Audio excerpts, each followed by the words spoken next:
Video থেকে বেশি income আর video মিলিয়নে ভাইরালে নিয়ে যাওয়ার জন্য কিন্তু একটা থাম্বনেল, ইউটিউব বলুন ফেসবুক বলুন সবই গুরুত্ব রাখে। একটা থাম্বনেল যদি আপনার গুরুত্বপূর্ণ হয় এবং আকর্ষণীয় হয়, আপনি একটা থাম্বনেল যদি খুবই সহজেই তৈরি করা যায়, এটা কিন্তু ভীষণ কিছু সময় লাগে না। তাই চলুন আজকে দেখিয়ে দেবো যে থাম্বনেল কিভাবে তৈরি করবেন। আমি মনোযোগ সহকারে আপনাদেরকে দেখিয়ে দেবো, আপনারা কিন্তু মনোযোগ সহকারে দেখুন ভিডিওটা এবং শিখে নিন। কারণ আপনার বড় ভিডিওতে আপনি যদি একটা থাম্বনেল ইউজ করতে পারেন, আপনার ভিডিওর যেটা ভিউজ আসছে তার 10 গুণ ভিউজ বেশি আসবে, আমি কথা দিলাম। তো চলুন দেখে নিই কিভাবে থাম্বনেল তৈরি করব। সবাই ভিডিওটা একটু শেয়ার করে দেবেন, আপনার জন্য কিন্তু 10টা মানুষ জানতে পারবে। তো চলুন দেখে নিই যে থাম্বনেল কিভাবে ইউজ করতে হয়, কিভাবে তৈরি করতে হয়, সমস্ত কিছু থাকবে। আপনার ভিডিও যদি আপনি মিলিয়নে নিয়ে যেতে পারেন, আপনি যদি ইনকাম বেশি করতে পারেন, তাহলে একটা থাম্বনেল বেশি টাইম লাগে না বানানোর জন্য। তো চলুন দেখে নিই বানিয়ে পরে কি করে ইউজ করব।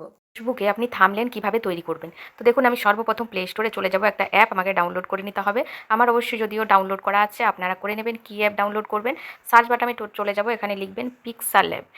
আমি এখানে চলে যাব, এটা আপডেট করতে বলছে, তো আমি একটা আপডেট করে নিই। ইনস্টল করা আছে, আপনাদের ইনস্টল আপনারা করে নেবেন। এখানে ওপেন করব, তো নিউ প্রজেক্ট এরকম চলে আসবে আপনাদের প্রথমে ওপেন করে। তো প্রথমে এই যে এটা ডিলিট করতে হবে, সেই জন্য আপনি কিন্তু চলে যাবেন। ভিডিওটা একটু লং হবে, ধৈর্য ধরে দেখলে শিখতে পারবেন। তো এখানে টাচ করলাম, দেখুন এটা কিন্তু ডিলিট হয়ে গেল। এবার আপনারা যদি চান যে এই ব্যাকগ্রাউন্ডটা রাখবো না, অন্য ব্যাকগ্রাউন্ড রাখবো, সেক্ষেত্রে আপনারা গুগল থেকে ব্যাকগ্রাউন্ড ডাউনলোড করেও আপনারা গ্যালারি থেকে নিতে পারেন। তো প্রথমে আমি সাইজটা করে নেব। আপনি কোন ভিডিও রিলেটেড করবেন, আপনি ইউটিউব করবেন না ফেসবুক করবেন? তো আমি ইউটিউবে করব, ফেসবুকও অন্য আরেকটা দেখিয়ে দেবো। তো এখানে আমি যেহেতু ইউটিউবে করব, এখানে আমি 3 ডটে টাচ করার পর ইমেজ সাইজে চলে যাব। ইমেজ সাইজে চলে গিয়ে দেখুন আমি এখানে যে কাস্টম করা আছে তার পাশে যে অ্যারো বাটন আছে সেখানে টাচ করব। সেখানে টাচ করে দেখুন এখানে লেখা আছে ইউটিউব থাম্বনেল, এখানে টাচ করব। এখানে টাচ করে দেবো, সাইজটা ঠিক হয়ে যাবে। তো এখানে ওকে করে দেবো, ঠিক আছে। দেখুন এখানে কিন্তু সাইজটা ইউটিউবের মতো চলে এসেছে। এবার এখানে তো ক্রোম ব্রাউজারে আমি একটা ব্যাকগ্রাউন্ড ডাউনলোড করেছিলাম, সেটা গ্যালারি থেকে নিয়ে এলাম। প্লাস আইকনে টাচ করলেই গ্যালারিতে পেয়ে যাবেন ফ্রম গ্যালারি। সেখান থেকে আমি নিয়ে এলাম। তো আপনারা সাইজটা কিন্তু আবারও করে নেবেন ইউটিউবের মতো। তো আপনারা আপনাদের এক্সপ্রেশন দেখিয়ে একটা ছবি তুলবেন, যেন মানে ছবিটা দেখে বোঝা যায় যে আপনি একটা থাম্বনেলে, দেখুন আমি যেমন একটা ছবি তুলেছি, আপনারা দেখুন আঙ্গুলে করে কিন্তু সাইডে দেখাচ্ছি। এবার আমি সাইডের ব্যাকগ্রাউন্ডটা রিমুভ করব। সেই জন্য কিন্তু আমি ক্রোম ব্রাউজারে চলে যাব। আপনারা ভালো করে লক্ষ্য করবেন একটা ছবির ব্যাকগ্রাউন্ড কিভাবে রিমুভ করব। তো এখানে আমি চলে যাব, এখানে আমি লিখব বিজি রিমুভ। ব্যাকগ্রাউন্ড রিমুভটা সেটা লিখবো বিজি রিমুভ। দেখুন এখানে চলে এসেছে। তো ব্যাকগ্রাউন্ড রিমুভে টাচ করলাম। টাচ করে যে প্রথম অ্যাপ্লিকেশনটা খুলবে রিমুভ ব্যাকগ্রাউন্ড, এখানে টাচ করবেন। এখানে টাচ করে দেওয়ার পর দেখুন অটোমেটিক কিন্তু এই যে চলে আসবে আপলোড ইমোজি, আপলোড ইমোজি, এখানে টাচ করবেন। টাচ করে দিয়ে আপনাকে গ্যালারিতে নিয়ে চলে যাবে। আপনি যে ফটোর ব্যাকগ্রাউন্ড রিমুভ করতে চান সেটা নিয়ে নেবেন, দিয়ে ডান করে দেবেন। ডান করে দিলাম। এবার কিন্তু এখানে চলে আসবে, ব্যাকগ্রাউন্ডটাকে রিমুভ করে দেবে কিন্তু। দেখুন আমার শুধুমাত্র ছবিটা থাকবে, বাকি ব্যাকগ্রাউন্ড কিন্তু রিমুভ হয়ে যাবে। তো দেখুন ব্যাকগ্রাউন্ডটা কিন্তু রিমুভ হয়ে গেছে। এবার কিন্তু এই যে নিচে ডাউনলোড বলে অপশন আছে, এই যে নিচে ডাউনলোড বলে অপশন আছে, এই ডাউনলোডে টাচ করব। টাচ করার পর এটা কিন্তু দেখুন ফ্রি যেটা লেখা আছে, ফ্রিতে টাচ করে দেব। টাচ করে দিলে ডাউনলোড হয়ে যাবে। তো দেখুন আমার কিন্তু ডাউনলোড হয়ে গেছে। আবারও চলে এলাম। এবার কিন্তু আমার যে ছবিটা ওটা এখানে নিয়ে আসবো, যেটা ব্যাকগ্রাউন্ড রিমুভ করলাম। তো এই যে প্লাস আইকনে টাচ করবেন।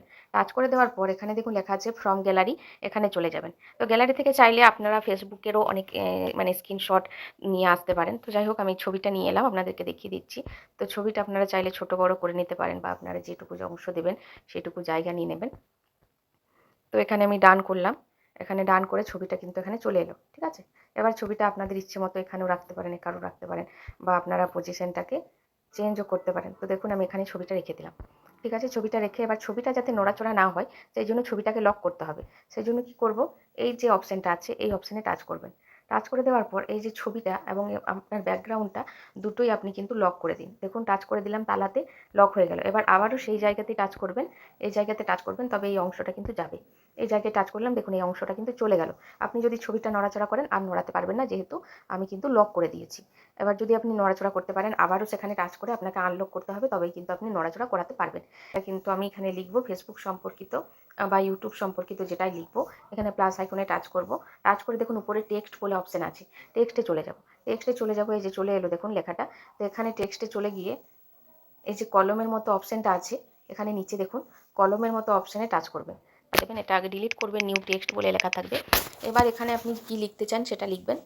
ওকে করলাম। তো আমি একটা লেখা আগে লিখে নিলাম, ঠিক আছে। একটা লেখা কিন্তু আমি লিখে নিলাম। আবারও প্লাস আইকনে চলে যাবো, আবার টেক্সটে টাচ করবো। আবার আমি একটা অন্য টেক্সট নিয়ে আসবো, ওই লেখাটা বাদ দিয়ে। ওই লেখাটার সঙ্গেও লেখা যাবে, কিন্তু ওটা ভালো হবে না, এই জন্য আমি আলাদা আলাদা করে লিখছি। তো আমি আবারও টেক্সটে টাচ করে আবারও এখানে নিউ টেক্সটটা কেটে দিয়ে আবার লিখবো এটা ওকে করব, আবার এটা একটা লেখা হয়ে গেল। আবার আরেকবার লিখবো, ঠিক আছে। আবারও আমি টেক্সটে চলে যাব, আবারও নতুন করে একটা টেক্সট নিলাম, আর টেক্সটটা এই জায়গায় নিয়ে চলে আসবো। আবার আমি চলে যাব কলমের অপশানে, যেভাবে লিখছি ঠিক সেইভাবেই। তো এখানে ওকে করলাম, তো এখানে নিয়ে চলে এলাম, ঠিক আছে। তো এবার এই লেখাগুলোকে আমি একটু বড় ছোট করে নেব, সেই জন্য এই যে নিচে এ বাটাম আছে, এ বাটামে চলে যাব। এ বাটামে চলে গিয়ে একটু এই সাইডে এলে আপনারা একটা অপশান পাবেন বি স্টাইল, বি বলে অপশান পাবেন, বি এ টাচ করবেন। বি এ টাচ করে লেখাগুলো কিন্তু দেখুন একটু আলাদা চেঞ্জ হবে বা মোটা হবে। দেখুন আমার লেখাটা কিন্তু একটু ডিপ হয়ে গেল। আবারও পরের লেখাটা আমি বিয়ে টাচ করে আবারও বি করে দেবো, পরের লেখাটা আবারও বিয়ে টাচ করে আবারও বিয়ে টাচ করলাম। এবার কিন্তু লেখাগুলো অনেকটা ডিপ হলো, ঠিক আছে। এবার টিক মার্কে টাচ করে দেবেন, টিক মার্কে টাচ করে আবারও প্রথমে চলে গেলাম, আবারও এই অপশানেই থাকবো। এই অপশানে থেকে গিয়ে স্ট্রোকে চলে যাব, স্ট্রোকে চলে যাবেন, এখানে ইনেবল করবেন, ইনেবল করে এখানে কালারে টাচ করবেন। কালার টাচ করলেই দেখুন এখানে অনেকগুলো কালার পাচ্ছেন। এখানে চাইলে আপনি যে স্ট্রোকটা চেঞ্জ করতে পারেন, কালারটা, ঠিক আছে। ঠিক আছে, ওকে করলাম, ঠিক আছে। এবার শ্যাডো বলে অপশান পাবেন তার পাশেই, শ্যাডোতে ইনেবল করবেন। এবার শ্যাডোর কালারটা আপনারা দিতে পারেন যে কোনো কালার যেটাতে বোঝা যাবে, তো আমি দিয়ে দিলাম, ঠিক আছে। এবার ওকে করলাম।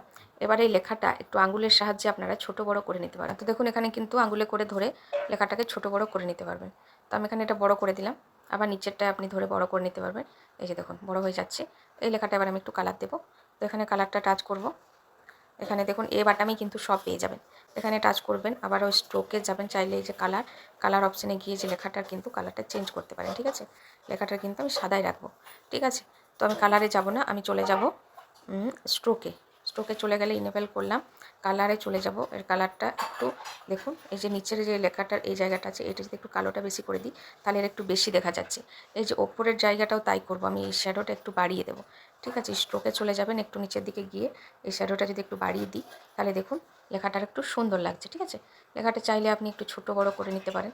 তো আমি এখানে দেখুন ছোট বড় করে নিচ্ছি। এই যে লেখাটা, এই লেখাটাও আমি স্ট্রোক করে নেব, স্ট্রোক করে আমি স্ট্রোকের এই জায়গাটা একটু বাড়িয়ে দেবো এবং কালার অন্য একটা কালার নিয়ে নেবো, ঠিক আছে। স্ট্রোক করে, সরি এটা শ্যাডো চলে গেছে, স্ট্রোকটা ইনেবল করব, কালার নিয়ে নেবো একটা, এটা অন্য একটা কালার নেব। তো অন্য একটা কালার নিলাম, কালার নিয়ে একটু নিচের দিকে নেমে এটা একটু ডিপ করে দিলাম, ঠিক আছে। তাহলে এটা ভালো বোঝা যাচ্ছে। তো এখানে কিন্তু দেখো কত সুন্দর লাগছে লেখাটা। চাইলে তোমরা এখানে ব্যাকগ্রাউন্ডটা একটু নিয়ে নিতে পারো। তো শ্যাডোতে চলে গেলাম, আমি শ্যাডোটা একটু দেখুন, শ্যাডোর কালারটা এটা অন্য কালার করব, তাহলে আর একটু বেশি বোঝা যাবে। এটা সাদাই থাক, ঠিক আছে। তো এটা 100% করে টিক মার্কে টাচ করে দিলাম। তো দেখো এখানে কিন্তু ইউটিউবের সঠিক নিয়মে ভিডিও পোস্ট কিভাবে করবেন। এখানে চাইলে আপনারা ব্যাকগ্রাউন্ডটাকেও কালার করতে পারেন। এই যে দেখুন একটু এদিকে গেলে এখানে আপনি ব্যাকগ্রাউন্ড বলে অপশন পেয়ে যাচ্ছেন। এই যে ব্যাকগ্রাউন্ড, এখানে টাচ করবেন, টাচ করে ইনেবল করবেন। তো দেখুন এখানে কিন্তু এইটার ব্যাকগ্রাউন্ডটা একটু চেঞ্জ হলো, এটার ব্যাকগ্রাউন্ডটা একটু চেঞ্জ হলো। এটা চাইলে আমি একটু বড় করে দিতে পারি, ঠিক আছে। তো এখানে দেখুন লেখাগুলো ঠিক করে বসিয়ে নেবেন যেটা দেখতে ভালো লাগে। দেখুন এটা মোটামুটি আমার লক করে দেবো। এখানে আমি কিন্তু প্রত্যেকটা জিনিস লক করে দিলাম, আবারও টাচ করলাম। এইখান থেকে কিন্তু আপনারা লকটা করবেন। এবার কিন্তু আমি এই যে প্লাস আইকনে যাব, প্লাস আইকনে গিয়ে গ্যালারিতে আমার একটা লোগো আছে, লোগো চাইলে আপনারা বলবেন, যদি না পারেন ডাউনলোড করতে আমি দেখিয়ে দেবো আপনারা লোগো কীভাবে ডাউনলোড করবেন। তো ইউটিউবে আমি টাচ করলাম, টাচ করে কিন্তু আমি এটা নিয়ে চলে এলাম। এটা কিন্তু এবার ডান করব, ডান করে এটা সাইজটা আপনারা আগে ছোট করে নেবেন, ঠিক আছে। সাইজটা আপনারা এই যে এই জায়গাটা ধরে, এই জায়গাটা ধরে ছোট করবেন। এই যে দেখুন আমি এই জায়গাটা, এই যে গোল মতো অপশানটা, এই যে গোল মতো অপশানটা, এটাকে ধরে আপনারা ছোট বড় করে নিতে পারবেন, সাইজটাকে ছোট বড় করে নিতে পারবেন, ঠিক আছে। এবার এটা আপনি এমন একটা জায়গায় বসাবেন যাতে একটু প্রফেশনাল লাগে দেখতে। এবার এখানে আমি বসিয়ে দিলাম, এখান থেকে এবার আমি আবারও লক লাগিয়ে দেবো এটা। এবার কিন্তু লক লাগিয়ে দিলাম, আবার ওখানে টাচ করব। এটা আমার পুরোপুরি টোটাল হয়ে গেল। এবার এটা আমরা কিভাবে ডাউনলোড করব। এবারে ডাউনলোড করার জন্য এই যে শেয়ার অপশান আছে, এইখানে টাচ করব। এখানে টাচ করলাম, এখানে দেখুন শেয়ার আর সেভ টু গ্যালারি। তো সেভ টু গ্যালারিতে আমি টাচ করে দেবো, সেভ টু গ্যালারিতে আমি টাচ করে দিলাম। তাহলে এটা গ্যালারিতে কিন্তু আমার সেভ হয়ে যাবে, ঠিক আছে। এখানে একটা অ্যাড শো করাচ্ছে, তো অ্যাডটা হয়ে গেলে অ্যাডটা কেটে দেবো। তো এখান থেকে বেরিয়ে যাবেন, বেরিয়ে গিয়ে দেখে নেবেন যে গ্যালারিতে আপনার সেভ হলো কিনা। তো আমি গ্যালারিতে চলে যাব, দেখুন গ্যালারি, সরি এই যে দেখুন গ্যালারিতে আমার সেভ হয়ে গেছে। এবার নেক্সট টাইম আমি ফেসবুকের কীভাবে করবেন সেটা দেখিয়ে দেবো, ঠিক আছে।